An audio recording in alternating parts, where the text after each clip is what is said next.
Hi hello friends, welcome back to media talks. நான் உங்கள் Mounika.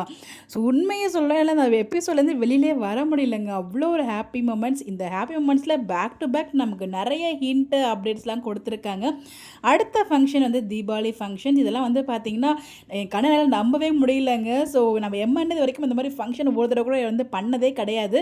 So நிறைய பேர் வந்து எதிர்பார்த்துருந்தாங்க. நம்மளோட கமெண்ட்ஸ்லேயே நிறைய பேர் வந்து தீபாவளி ஃபங்க்ஷன் வச்சா நல்லா இருக்குமே சொல்லி நிறைய பேர் ஃபீல் பண்ணியிருந்தாங்க. கமெண்ட்ஸ்லாம் பண்ணியிருந்தாங்க. அது எல்லாத்துக்குமே வந்து பார்த்திங்கன்னா எல்லாரோட ஃபேன்ஸோட கதறல்களும் நம்ம எம்என் டீம் கிட்டேயும் விஜய் டிவி கிட்டேயும் போயிருக்கும் போல். ஸோ அதனால் ஃபைனலாக எம்எனுக்கும் வந்து பார்த்திங்கன்னா ஃபங்க்ஷன் போட்டு கொண்டு வந்திருக்காங்க, தீபாவளி ஃபங்க்ஷன்ஸ். ஏன்னா மற்ற சீரியல்லாம் வந்து ப்ரொமோவாக போடுறாங்க, அது கொண்டாடி ஆல்ரெடி முடிச்சாச்சு. பட் எம்என்ல மட்டும் வரலையேன்னு சொல்லி எனக்கு மிகுந்த மிகுந்த ரொம்ப வருத்தமாக இருந்துச்சு. அதனால தான் நான் மார்னிங் ஒரு வீடியோ போட்டிருந்தேன். பட் உண்மையிலே வந்து நான் எதிர்பார்க்கவே இல்லை.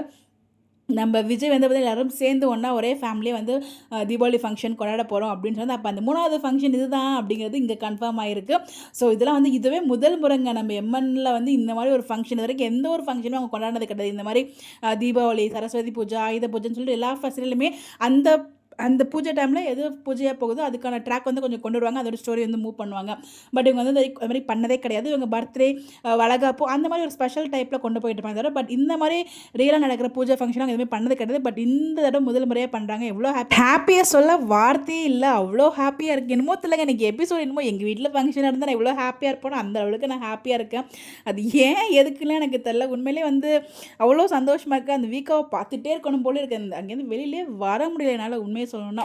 ஸோ அந்த அப்படியே போயிட்டே இருக்குது. 2 நாள் வேறு கிடையாது, அடுத்து மண்டே தான். ஸோ எப்போன்னு சொல்லி ரொம்ப எக்ஸைட் பண்ணிகிட்டு இருக்கோம். அடுத்த ப்ரோமோ என்னவாக இருக்கும் கெஸ் பண்ணிட்டே இருங்க, கமெண்ட் பண்ணுங்கள், நம்ம டிஸ்கஸ் பண்ணுவோம். இந்த மாதிரி அப்படியே தெரிஞ்சுக்க நம்மளோட சேனலை ஃபாலோ பண்ணிக்கோங்க.